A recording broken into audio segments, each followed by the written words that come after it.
Good morning and welcome to WildlifeCam. Keith and I are back at Threave Nature Reserve here near Castle Douglas, and we're going to do something a little bit different today. We're going to discuss detection ranges, and Keith has brought his dog Luna with him today, and they'll be our subjects for this particular test. So why have I got three units here? One of them is an entry level, so it's about £300 to £400. This is mid-level, around about £1,800, and you have this one here around my neck, which is £2,600. Obviously, they have different detection ranges, so we're going to let you see just exactly how good the image is and what you can see at a particular range. But what range, Keith, are we going to be viewing you and Luna at? What I'll do is I'll walk off for about 150 metres with Luna. We're out regular with these thermals and we're seldom looking at things much beyond 150 metres, but you'll see a man-sized detection. So well, wouldn't say the size of a roe deer, but something similar. And Luna's a Springer Spaniel, so she's going to be badger size, fox size, so you'll get some indication of what that means at 150 metres. But obviously if it was 300 metres that you're looking, it's going to be half that size, but you'll just see the difference in clarity, etc. What we have here is the HIKMICRO FQ50L. Now this is the most expensive of the three units. It has a 50mm objective lens, and the L stands for laser rangefinder. So this particular model has a man-sized detection range of 2,600 metres. Now, before we even get started, you have to set the thermal imager up for your eyes. Now, at the moment, it's out of focus for me, so you can always tell by looking at the writing on the left-hand side on the text. If it looks a bit blurred, use a diopter and get that nice and sharp, and that means it's set for your eye. And then really all you have to do after that is adjust the objective lens focus to get the picture as sharp as possible at the range that you're looking at. Now, Keith and Luna, his dog, are now at the gate. So I'll just press the rangefinder, and that's showing it's 200 yards pretty much. So we're 200 metres away, which is really is the sort of range that most people are going to be viewing wildlife at. So you want to be able to identify properly at that range. This shows you Keith is man-sized, obviously, and Luna, being the dog, is a lot smaller. So man-sized detection range, always remember that those ranges are at a man-sized object, not something smaller. So if something is half the size, in theory, it would be half the range.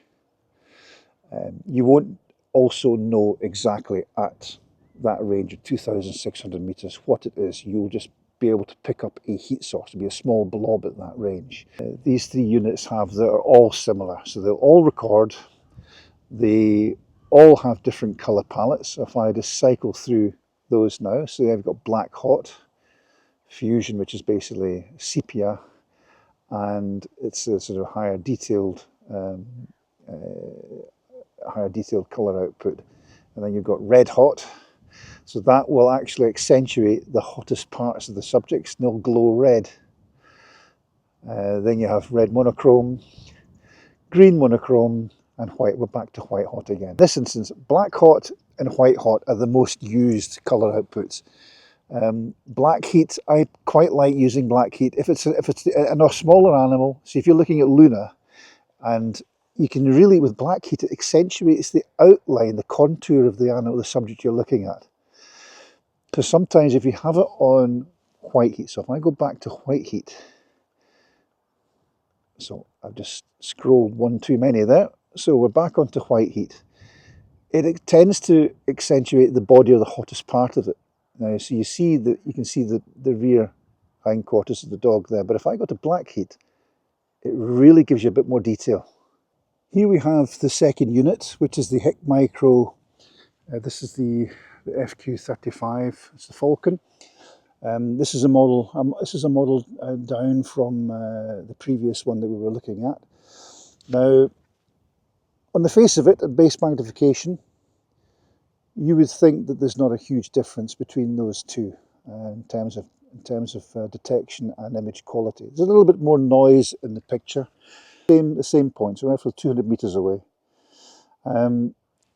What you'll notice is when I zoom in, if I zoom into the subject and I start using magnification, that's where you start to see the difference between that other, the more expensive model. You start to get a lot more image breakup, and we were only going up to 15 times with that. The other unit was 21 times, and it was sharper than this at 15 times. So you immediately start to see the slight limitation against the other one in terms of magnification and identification at range. But at 200 meters, clearly, absolutely no issues there in being able to determine what we're looking at. Again, this unit has all the similar features to the more expensive one that we had. So what we'll do now is we'll take this one off, and then we'll put on the little Pixfra, the very entry level of the range. So here we have the little Pixfra Mile M207. Now this has the smallest lens of any thermal. It is the 7mm lens. Now this has a man-size detection range of 350 meters.